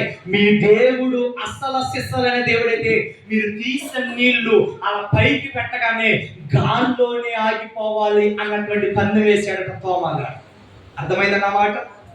ఇలా నీళ్లు తీసి అలా సూర్య నమస్కారాలు చేస్తున్నప్పుడు ఆ నీళ్ళు ఎక్కడ ఆగిపోవాలి? గాల్లోనే ఆగిపోవాలి అన్నాడు. అది ఎక్కడైనా సాధ్యమవుతుందా? కానీ గమనించండి, ఎప్పుడైతే ఇలా అన్నాడో ఇలా ఆగితే నిజమైన దేవుడు ఎవరు మీకు కనబడతాడు, మీకు తెలుస్తాడంటే అప్పుడు అన్నారట, నువ్వు చేయగలవా అన్నారు. వెంటనే ఈ సెయింట్ థామస్ గారు నీళ్లు తీసుకున్నాడు. నీళ్లు తీసుకుని అలా వేయగానే గమనించండి ఒక మాట, నీళ్లు గాలిలో ఆగిపోయాయి. ఈ విచిత్రాన్ని చూశారు బ్రాహ్మణులు. చూడగానే అసలు యేసు ప్రభు అంటే ఏంటి, యేసు ప్రభు యొక్క దైవత్వ లక్షణాలు అంటే ఏంటో విషయాలన్నీ కూడా ఆ బ్రాహ్మణులు తెలుసుకున్నారు. బ్రాహ్మణులే మన దేశంలో క్రీస్తును మొట్టమొదటిగా రక్షకుడుగా అంగీకరించారు. గట్టిగా చేస్తామని చెప్పండి. అలా కొనసాగినటువంటి మన భారతదేశపు సువార్త, అలా కొనసాగినటువంటి మన భారతదేశం యొక్క సువార్త ప్రకటన అలా వస్తూ ఉండగా గమనించండి ఒక మాట, ఈ సెయింట్ థామస్ గారు ఒక కొండ ఎక్కి ప్రార్థన చేసుకుంటూ ఉండగా అలా చేసుకుంటూ ఉన్నటువంటి క్రమంలో కొంతమంది దుండగులు, కొంతమంది మూర్ఖులు, కొంతమంది మత ఉన్మాదం కలిగిన వాళ్ళు బల్లెలతో పొడిచి చంపేశారండి. ఎవరో తెలుసా? సెయింట్ థామస్ గారిని. పేతురు గారు కూడా అంతే. పేతురు గారు కూడా ఒక దేశానికి సువార్తకు వెళితే పేతురు గారిని ఏం చేశారు తెలుసా? చిత్రహింసలు పెట్టేశారు. అతను నడినెత్తి మొదలుకొని అది పాదాల వరకు గాయాలు చేసేశారు. అతను ఏం చేశారో తెలుసా? తల క్రిందులుగా సిలివేసేశారు. చెప్పండి, ఏమేశారు? ఎందుకనో తెలుసా? క్రీస్తును ప్రకటిస్తున్నారన్నటువంటి ఒక్క నెపం. ఏ నెపం అది? క్రీస్తును ప్రకటిస్తున్నారన్నటువంటి ఒక్క నెపం.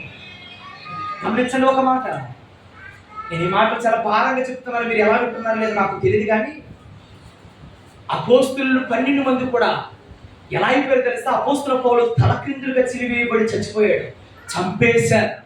ఒక దైవజనుడు నాకు గుర్తున్నంత వరకు బర్తలోమయి అనుకుంటాను, శరీరం బ్రతుకున్నంగానే వచ్చేసాడు. చెప్పండి, ఏం చేశారు? చిన్న గాయం మనకైతేనే విలవిలాడిపోతాం. అవునంటారా కాదంటారా? కానీ బ్రతుకున్నాగానే ఏం చేశారు తెలుసా? శరీరాన్ని, చర్మాన్ని ఒలిచేశారండి. ఎందుకు ఒలిచేశారు? క్రీస్తును ప్రకటిస్తున్నారని, క్రీస్తును బోధిస్తున్నారని. ఒక్క నెపం. ఎవరైనా పాడి చేస్తున్నారా? ఎవరైనా తాగుబోతులు 10 మంది తయారు చేశారా చంపేసింది?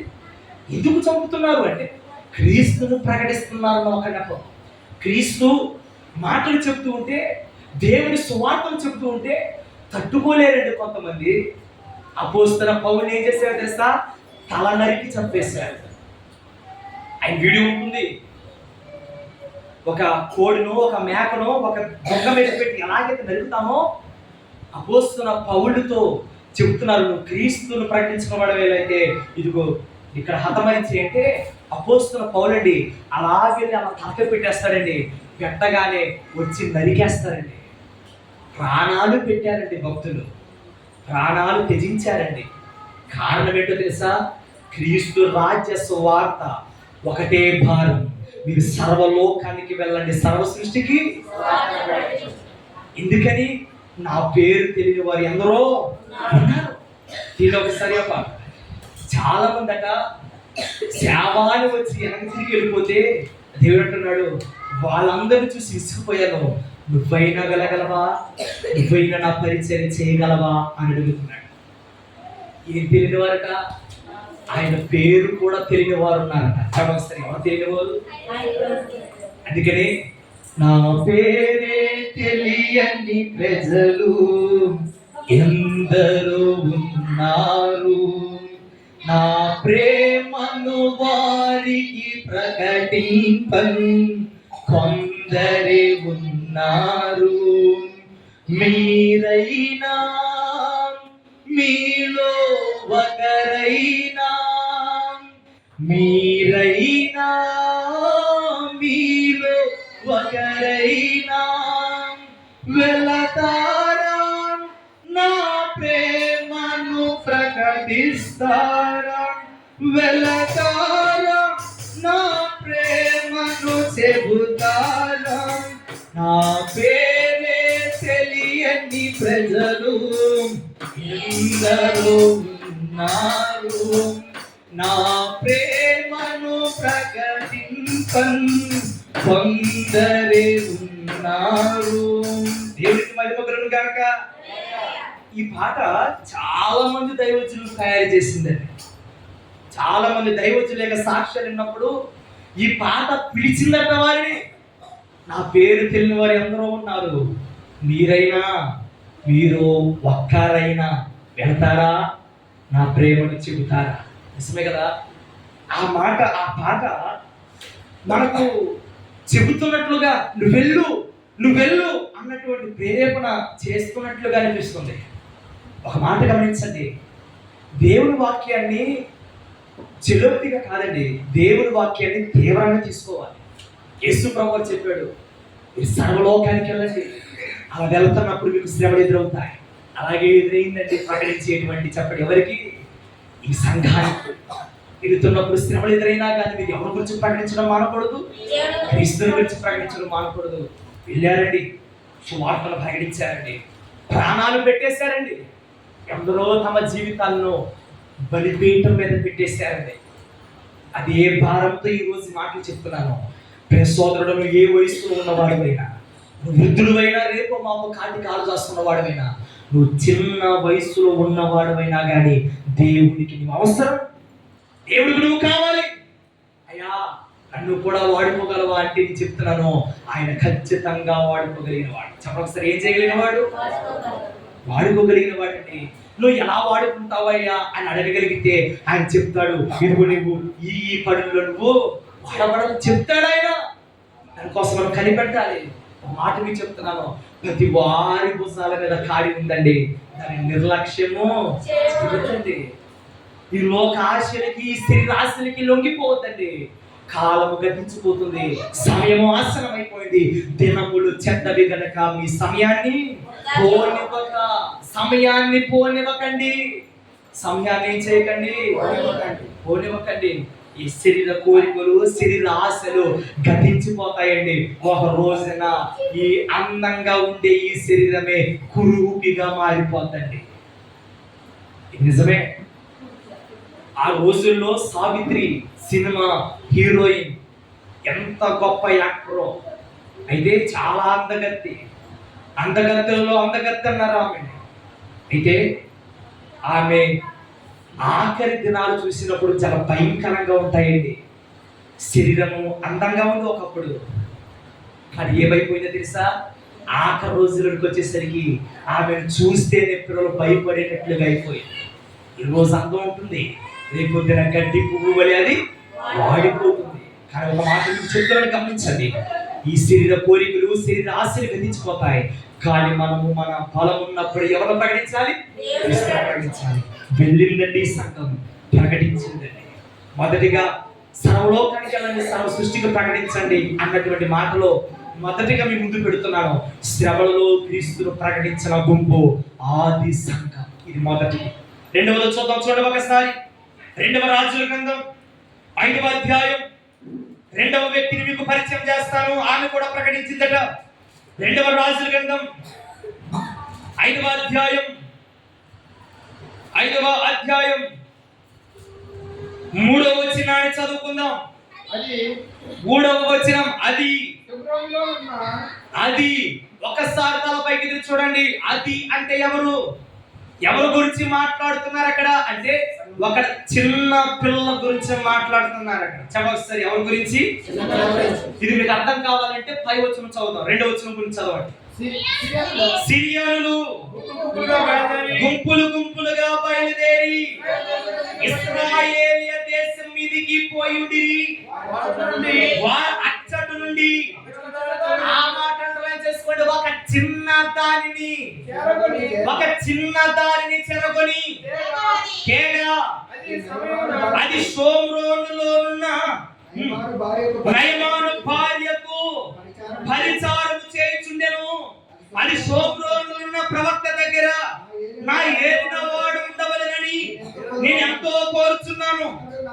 అతడు నా ఏలిన వాడికి కలిగిన కుష్ఠ రోగమును బాగు చేయనని ఆ మాట చేసుకోండి. తన యజమానురాలితో నేను ఒకసారి తల పెట్టి చూడాలి. ఈ సంఘటనలో నుండి ఒక ప్రాముఖ్యమైన విషయాన్ని మీ ముందు పెడతాను. షోమ్రోను సిరియా రాజు, గమనించాలి, నా మాటలు చాలా శ్రద్ధగా వినాలి. సిరియా రాజు ఇశ్రాయేలు మీదకి యుద్ధానికి వెళ్ళాడట. చూడొకసారి, ఎక్కడికి వెళ్ళాడు? ఇశ్రాయేలు మీదకి వెళ్ళాడు యుద్ధానికి. ఆ యుద్ధానికి వెళ్ళినప్పుడు యుద్ధంలో సైన్యాధిపతిగా వ్యవహరిస్తున్నాడు. చెప్పండి, ఆయన పేరు నయమాన్. చెప్పండి, ఆయన పేరు ఏం పేరు? నయమాన్. ఈ నయమాన్ ఎవరయ్యా అంటే ఒక సైన్యాధిపతి. చెప్పండి, ఏ అధిపతి? చెప్పండి గట్టిగా ఒకసారి, ఏ అధిపతి? సైన్యాధిపతి అంటే ఒక 100 మంది మీద అధికారి. చెప్పండి ఒకసారి, ఎంత మంది మీద? 100 మంది మీద అని అన్నారు, కానీ దానికి మించే ఎక్కువే ఉండగలరు, అందుకనే సైన్యము అని అన్నారు దాన్ని. సరే, ఈ సైన్యాధిపతిగా తన పరివారంతో పాటు దేని మీదకి వెళ్ళాడు అంటే ఇశ్రాయేలు మీదకి వెళ్ళాడు.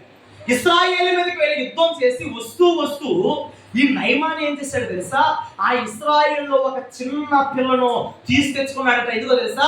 నా భార్యకు పని చేస్తదిలే అని ఒక పని పిల్లగా తెచ్చుకున్నాడట, ఒక చిన్న దానిని. చెప్పఒకసారి, దేనికి తెచ్చుకున్నాడు? నా భార్యకు పరిచర్య చేతలే అని ఒక చిన్న దానిని తెచ్చుకున్నాడు. అయితే ఆ ఇంటిలో పెట్టుకున్నాడు. ఇంటిలో తన భార్యకు చాలా బాగా పరిచర్య చేస్తుంది. గమనించండి, ఈ మాటలు అలా కొనసాగుతున్నాయి, వెళుతున్నాయి. ఈ నయమానికి ఎవ్వరికి తెలియనటువంటి ఒక పరిస్థితి ఇతను ఎప్పుడు దాచుకునేవాడు. అదేంటో తెలుసా? ఈ నయమాను ఒక కుష్ఠరోగి. చెప్పొచ్చు, ఈ నయమాను ఎవరు? ఈ కుష్ఠరోగాన్ని ఎవ్వరికి కూడా కనిపించుకునేకుండా ఏం చేసేవాడు తెలుసా? ప్రతిరోజు ఎక్కడైతే కుష్ఠ రోగం ఉందో అక్కడ అల్లా కూడా తన వస్త్రాలతో కప్పేసేవాడు ఆ కుష్ఠ రోగాన్ని. చమస్తారు, ఏం చేసేవాడు? వస్త్రాలతో కప్పేసేవాడు. ఆ కుష్ఠ రోగాన్ని బయటికి కనిపించేటట్లుగా చేసేవాడు. ఎందుకు తెలుసా? ఆ కుష్ఠ రోగం కనబడి తన పాలెం వెలుపలికి వెళ్ళిపోవాలి. ఎవరు కూడా తన దగ్గరికి ఏం చేయరు, రాణించుకోరు. కారణం ఏంటంటే ఈ కుష్ఠ రోగము మాకు కూడా అంటుకుంటుందేమోనని, ఎవరి దగ్గరికి రానివ్వరేమోనని ఈ నయమాను ప్రతిరోజు కూడా బయటికి వెళ్ళేటప్పుడట చాలా భద్రంగా ఉంటుకునేవాడట. అన్ని వస్త్రాలు భద్రంగా అతను చుట్టుకునేవాడట. కారణం తెలుసా? కుష్ఠ రోగాన్ని కనబడనివ్వకుండా చేసుకునేవాడు. ఇక ఈ మాటలు ఇంకా లోతుగా చాలా ఉంటాయి, కానీ అది నా అంశం కాదు. గమనించండి, ఈ కుష్ఠ రోగాన్ని దాచుకున్నటువంటి ఈ నయమాను ఇంటికి వచ్చేసరికి అన్ని ఇంటి లోపల కూడా అన్ని వస్త్రాలు ధరించుకోరు కదా. బయటికి వెళ్ళినప్పుడు ఎవరికి కనబడకుండా కాసుకుంటారు, కానీ ఇంటికి వచ్చిన తర్వాత అన్ని తీసినప్పుడు గమనించండి, అతను కుష్ఠ రోగం ఈ చిన్నది చూసింది, అతనికి కుష్ఠ రోగం ఉందని. చెప్పండి, ఎవరు చూశారు? చిన్నది చూసింది. గమనించండి ఒక మాట, ఈ చిన్నది ఎప్పుడైతే కుష్ఠ రోగం చూసిందో, ఈ చిన్నది తన యజమానురాలి దగ్గరికి వెళ్ళి అంటుంది, ఇలా చెబుతుంది. ఏమని చెబుతుందంటే, మా దేశంలో షోమ్రోను అనే ప్రాంతం ఉంది, ఆ ప్రాంతంలో ఒక దైవజనుడు ఉన్నాడు, ఆ దైవజనుడి దగ్గరికి వెళితే నా యజమానుకున్న రోగం ఏమైపోద్ది? నయమైపోద్ది, బాగుపడుతుంది అని ఆ మాటలు చెప్పిందండి. చెప్పండి, తన భార్యతో, ఇదిగో నా యజమానుడికి చెప్పమ్మా అని చెప్పింది. ఎవరి గురించి చెప్పింది? యెరూషలేములో ఉన్నటువంటి దైవజనుడి గురించి చెప్పింది. చెప్పండి, ఎవరి గురించి చెప్పింది? యెరూషలేములో ఉన్న దైవజనుడు. ఈ మాట చాలా ఇంకా లోతులు చాలా జాగ్రత్తగా ఆలకించండి. ఈ చిన్నది ఆ కుష్ఠ రోగాన్ని చూసినప్పుడు ఎవరి గురించి చెబుతుందో తెలుసా? యెరూషలేములో ఉన్న వాడి గురించి చెప్తుంది. యెరూషలేము దేనికి సాదృశ్యమో తెలుసా? దేవుని సన్నిధికి సాదృశ్యం. చెప్పఒకసారి, దేనికి సాదృశ్యము? దేవుని సన్నిధికి సాదృశ్యం. ఇప్పుడు ఈ చిన్నది దేవుని పరిచయం చేస్తుందయ్యా అంటే యెరూషలేమును పరిచయం చేస్తుంది. యెరూషలేమును మాత్రమే కాదు, యెరూషలేములో ఉన్న దైవజనుడిని పరిచయం చేస్తుంది. ఇదిగో నా యజమానుడు యెరూషలేము వెళ్ళి యెరూషలేములో ఉన్న నా దైవజనుడిని కలిస్తే నా యజమానుడుకున్న కుష్ఠ రోగం ఏమైపోద్ది? తగ్గిపోద్ది, నయమైపోద్ది అని ప్రకటిస్తుంది యెరూషలేముడు గురించి. గట్టిగా చేస్తూ చెప్పండి, ఎవరు ప్రకటిస్తున్నారు అని అంటే ఒక చిన్నది అంది బైబిల్ గ్రంథం. బైబిల్ ఏం చెప్తుంది? చిన్నది, పెద్దది కాదు, చిన్నది. ఎవరి గురించి చెప్తుంది తెలుసా? యెరూషలేములో ఉన్న దైవజనుడు. ఈ మాట నేను ఎలా వక్రీకరించి చెప్తున్నాను? యెరూషలేములో ఉన్న దైవజనుడు దేవునికి సాదృశ్యం. గట్టిగా చేస్తాను చెప్పండి. ఇప్పుడు యెరూషలేములో ఉన్న దైవజనుడి గురించి చెప్తుందంటే సాక్షాత్ ఎవరి గురించి చెప్తుంది? దేవుని గురించి చెప్తుంది. అమ్మా, నా యజమానుడికి ఉన్నటువంటి రోగం పోవాలి అంటే యెరూషలేము వెళ్ళాలి. యెరూషలేము వెళ్ళిన తర్వాత అక్కడ ఉన్న దైవజనుడితో సమానమైన దేవుని కలుసుకున్నప్పుడే రోగం పోద్ది అని చెబుతుంది. దేవుడికి మహిమ కలుగును గాక. ఇది వాస్తవం. ఏదైనా కానీ పోవాలి అంటే సర్వాన్ని సృష్టించిన సృష్టికర్త యొక్కకి మనం ఏం చేయాలి? రావాలి. అందుకనే ఈ చిన్నది ప్రకటిస్తుందండి, ఇదిగో అక్కడికి వెళ్తే యెరూషలేము అనగా, ఈ మాట మరొక కోణంలో మీకు చెప్తున్నాను, ఈ యెరూషలేము పరలోకానికి సాదృశ్యం. చెప్పండి, యెరూషలేము దేనికి సాదృశ్యం? ఈ షోమ్రోను పరలోకానికి సాదృశ్యం. ఒకటి దైవ సన్నిధి, రెండు పరలోకం. రెండు కోణాలుగా మనం ఆలోచన చేసినప్పుడు ఈ చిన్నది ఎవరి గురించి పరిచయం చేస్తుందంటే సాక్షాత్తు దేవుడి గురించే పరిచయం చేస్తుంది. అక్కడికి వెళితే నా యజమానుడుకున్న రోగం ఏమైపోద్ది? నయమైపోద్ది, తగ్గిపోద్ది అని చెప్పినప్పుడు ఆశ కలిగింది. చెప్పండి, ఎవరికి? నయమానికి. ఎందుకని? ఈ కుష్ఠ రోగాన్ని తగ్గించుకోవడానికి చాలా ప్రాంతాలలో ఉండొచ్చు. కారణం ఏంటంటే ఇతను ఎవరు? సైన్యాధిపతి. చెప్పండి, ఏ అధిపతి అంటే? ఒక నా భాషలో, మన భాషలో చెప్పడా, ఒక గవర్నమెంట్ ఉద్యోగి. చెప్పడం ఒకసారి, ఏ ఉద్యోగి? గవర్నమెంట్ ఉద్యోగి. అంటే అతనికి డబ్బేమి కరువు కాదు, అతనికి వైద్యులేమి తెలియని వారు ఉండరు. గమనించండి ఒక మాట, ఇతను కుష్ఠ రోగాన్ని తగ్గించుకోవడానికి ఆయా ప్రాంతాలు వెళ్ళి చూసినా కానీ ఇతనుకున్న రోగం చెప్పండి ఏం కాలేదు? నయం కాలేదు. ఆఖరిగా యెరూషలేము గురించి విన్నాడు కనుక ఒక్కసారి అక్కడికి వెళ్దాం అన్న ఆశ కలిగింది. గమనించండి, ఈ నయమాను ఎక్కడికి బయలుదేరాడు తెలుసా? యెరూషలేముకు బయలుదేరాడు. గట్టిగా చేస్తారు చెప్పండి. ఎవరి మాట ప్రకారం బయలుదేరాడో తెలుసా? ఎవరు ప్రకటించిన మాట ప్రకారం బయలుదేరాడో తెలుసా? చిన్నది ప్రకటించిన మాట ప్రకారం బయలుదేరాడు. దేవుడికి మహిమ కలుగును గాక. దేవుని మాటలు చెప్పేవారు చిన్నవారిని లేదు, పెద్దవారిని లేదు. దేవుడు ఎవరిని వాడుకుంటాడు? ఎవరినైనా వాడుకుంటాడు. వాడు చిన్నోడా పెద్దోడా ముసలోడని కాదు, నేను చెబుతున్నాను. దేవుడే వాడుకుంటే గాడిదను సైతము కూడా దేవుడు ఏం చేయగలడు? వాడుకోగలడు. వాడుకున్నాడండి బైబిల్ గ్రంథంలో. గాడిదకు స్వరాన్ని ఇచ్చి వాడుకున్నాడట దేవుడు. ఇదేనికి స్వరాన్ని ఇచ్చి? చేపను కూడా వాడుకోగలడండి దేవుడు. చెప్పండి, దేని వాడుకోగలడు? మరి యోనా గారు సముద్రంలో పడేసినప్పుడు నువ్వు వెళ్ళి మింగే అంటే ఏం మింగేసింది? దేవుడే వాడుకోవాలంటే శాప సైతం కూడా ఏం చేయగలడు? కాపును కూడా దేవుడు వాడుకోగలడండి. ఏలియా గారికి అయితే చెయ్యి. నేను చెప్పే మాట ఏంటంటే, చిన్నోడని లేదు, పెద్దోడని లేదు, ముసలోడని లేదు, జంతువా మరొకటని లేదు. దేవుడే వాడుకోవాలంటే దేన్నైనా కానీ ఈ చిన్న దాన్ని వాడుకున్నాడండి. చిన్నది చెప్పిన మాటల ప్రకారం చెప్పండి, ఎక్కడికి వెళ్ళిపోయాడు? యెరూషలేముకి వెళ్ళాడు. యెరూషలేముకి వెళ్ళిన తర్వాత ఎలీషా గారి ఇంటి ముందు నిల్చున్నాడు. ఇప్పుడు ఎలీషా గారి ఇంటి ముందు నిల్చున్నటువంటి సైన్యాధిపతి వచ్చాడన్న మాట. ఇప్పుడు ఎలీషా గారు ప్రార్థనలో ఉంటే అక్కడికి చెప్తున్నారు, అయ్యా ఎలీషా గారండి, ఇదిగో నయమాన్ అన్న ఒక సైన్యాధిపతి సిరియా దేశం నుండి వచ్చారనగానే అప్పుడు ఎలీషా గారు ఏమంటారు తెలుసా? ఇదిగో ఆ సైన్యాధిపతిని యోర్దాను నదిలో 7 మార్లు మొరవని చెప్పు అని అన్నాడు. అప్పుడు వెంటనే ఈ నయమాన్ అంటాడు, నేను సైన్యాధిపతి, అధికారుల్లో అధికారి, నా దగ్గరకు వచ్చి నా రోగం మీద చెయ్యి ఉంచి ప్రార్థించాలి కానీ అసలు నా దగ్గర దాకే రాకుండా నువ్వు వెళ్ళిపోయి ఎక్కడిని మొలమంటున్నాడు? యోర్దాను నదిలో మొలగమంటున్నాడు అని కోపగించుకున్నాడు. మొదట్లో చెప్పండి, ఎవరు? నయమాను కోపగించుకున్నాడు. తిరిగి వెళ్ళిపోతాను చూశాడు. అసలు నా కంటే పడకుండా నా దగ్గరికి రాకుండా ఎక్కడో ఇంట్లో ప్రార్థనలో ఉండి నువ్వు వెళ్ళి యోర్దాను నదిలో మొలగమంటాడేంటి? నేను వెళ్ళనంటే నా దేశంలో సిరియాని నదులు లేవా, నా దేశంలో గొప్ప గొప్ప నదులు లేవా అని తిరిగిపోతావంటే ఒక మాట గమనించండి. ఈ సైనికుల్లో ఒక సైనికుడు, ఒక పేరు కాల్చిన వాడు చెప్తాడు ఈ నయమానుతో, నయమాను గారండి, ఆయన ఏం చెప్పాడు? నిన్నేమన్నా 10 మందికి దానం చేయమన్నాడా? ఏమన్నా నిన్ను ఒంటి కాలితో ఉంచమన్నాడా? అంటే ఈ మాట ఉదాహరించి చెప్తున్నాను. ఒంటి కాలితో ఉంచమన్నాడా? వెళ్ళి ఆ యోర్దాను నదులు 7 మార్లు మొరగమన్నాడు. ఇది నీకు కష్టమా అని అన్నాడు. అంతే కదా, ఒంటి కాలుతో 10 రోజులు ఉంచాడంటే కష్టం, 10 మందికి దానం చేయాలంటే కష్టం. కానీ గమనించండి, ఈ దైవజనుడు చెప్పిన పని ఏంటి అంటే 7 మార్లు ముడుగు అన్నాడు. దానికి ఏంటయ్యా నీ బాధ అనేసరికి అప్పుడు నయమాను ఆలోచన చేయడం మొదలు పెట్టాడు. నిజమే కదా, వెంటనే వెళ్ళాడండి.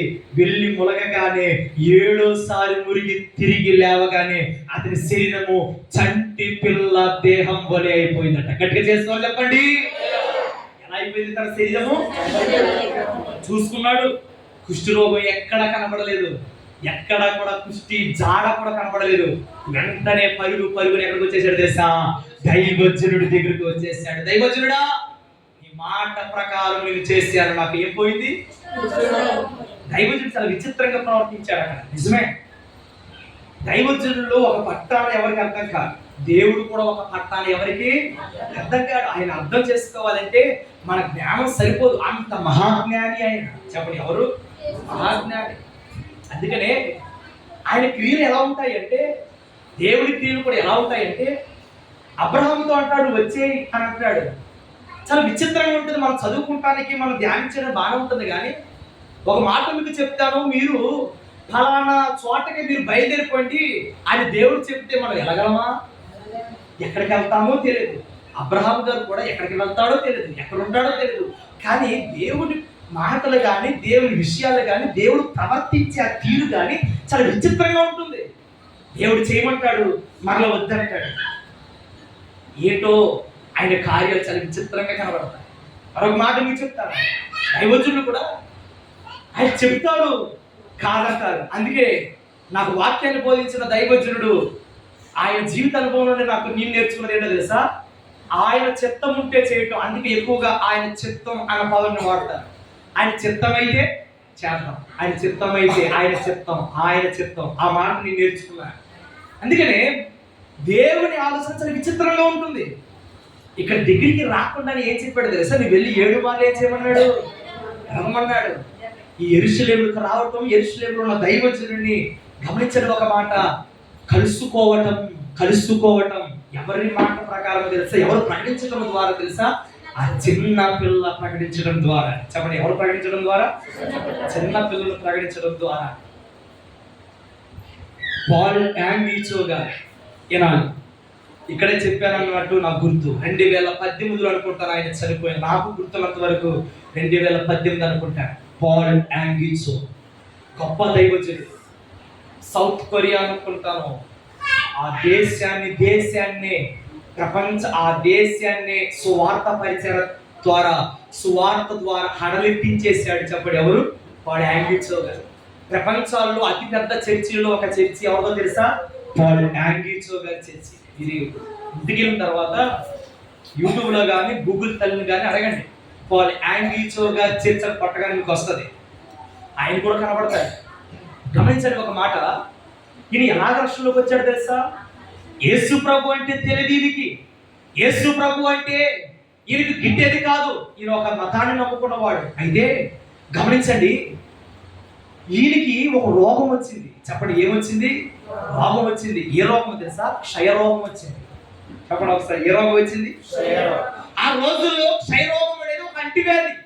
దానికి మెడిసిన్ లేదు ఆ రోజుల్లో.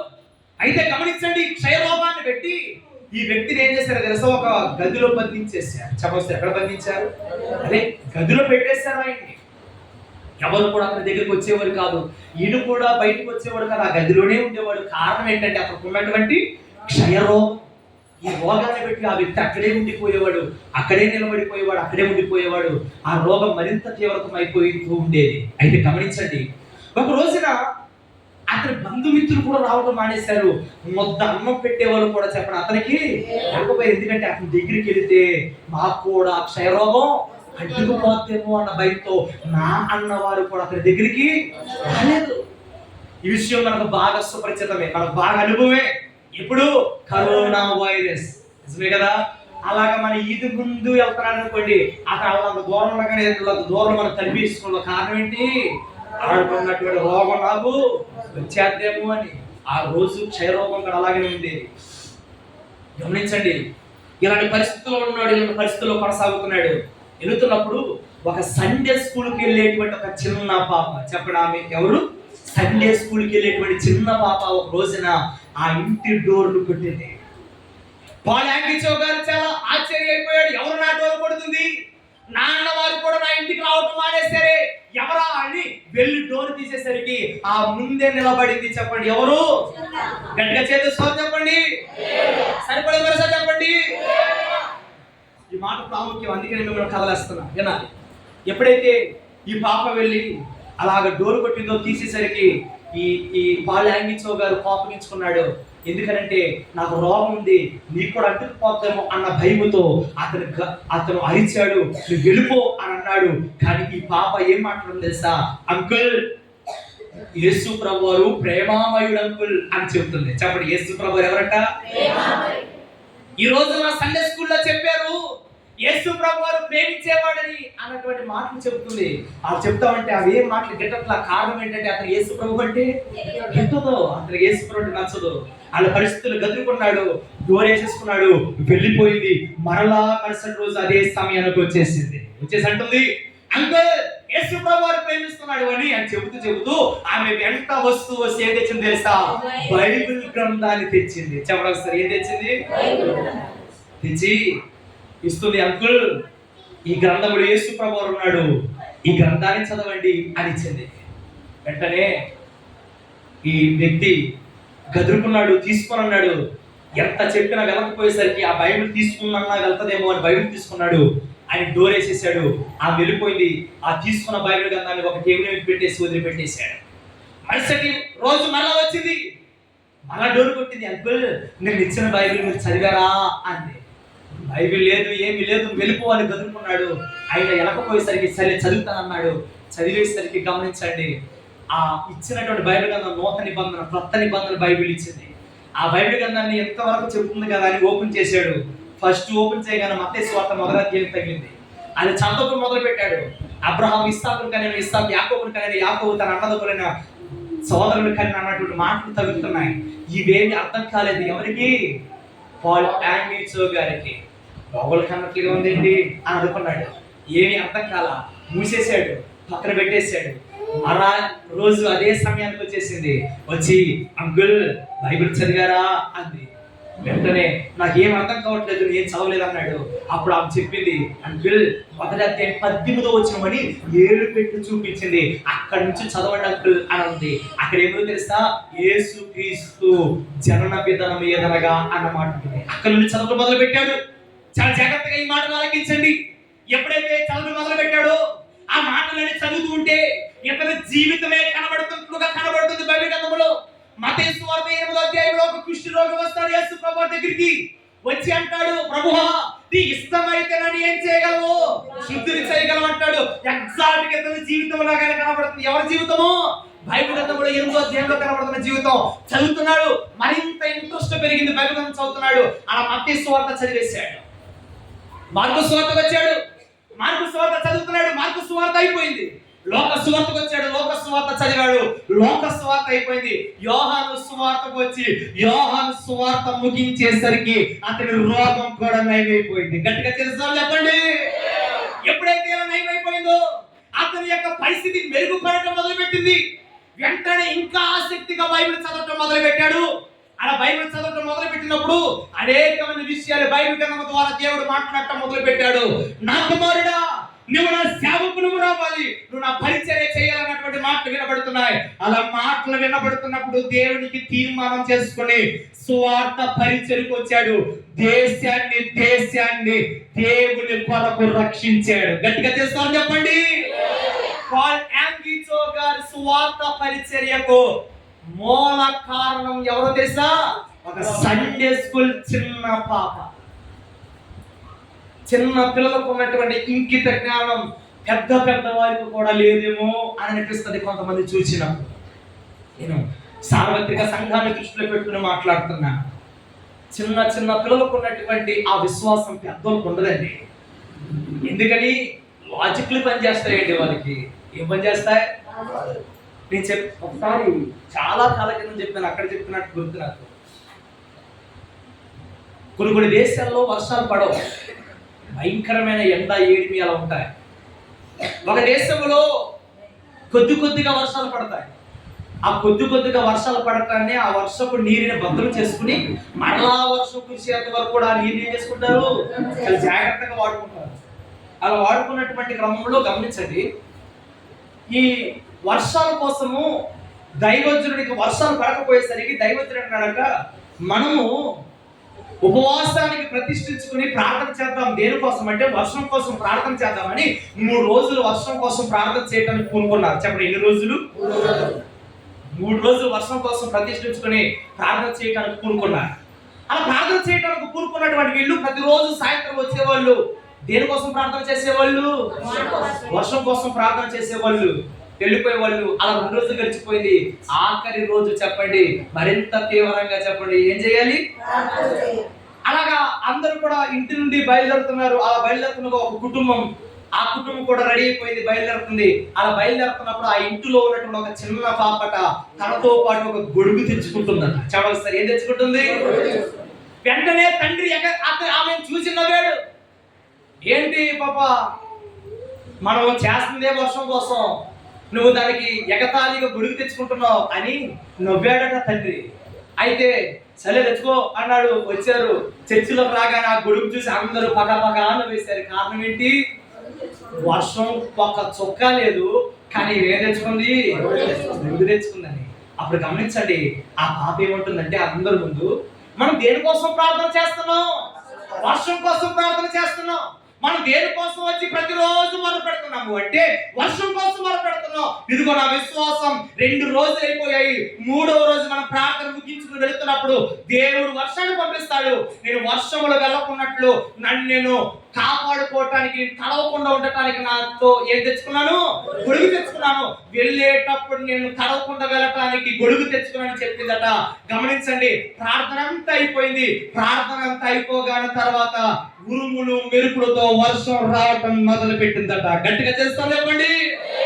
ఎప్పుడైతే వర్షం కురవడం మొదలు పెట్టిందో ఎవరైతే ఎగతాళి చేశారో అందరూ తడుచుకుంటూ వెళ్ళారు, కానీ ఎగతాళి చేయబడ్డ ఆ పాప మాత్రము వర్షములో చెంగు చెంగొంటి ఎగురుకుంటూ వెళ్ళిపోయిందట తన ఇంటికి. దేవుడికి మహిమ కలుగును గాక.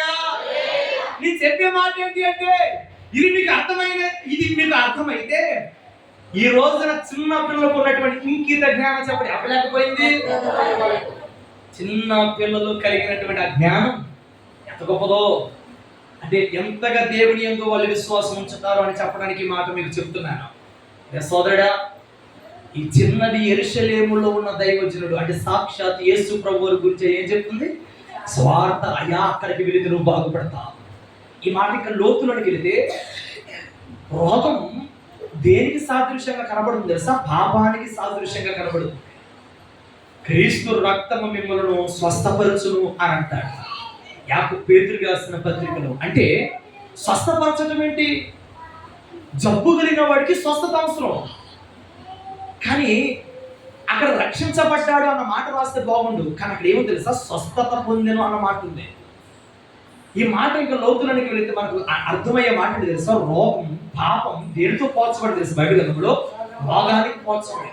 నయమాను ఎలాగైతే కుష్ఠ రోగం కలిగి ఉన్నాడో చెప్తున్నాను ఒక మాట, మానవ జనాంగం కూడా ఒక రోగం కలిగి ఉంది. ఆ రోగం ఏ రోగం తెలుసా?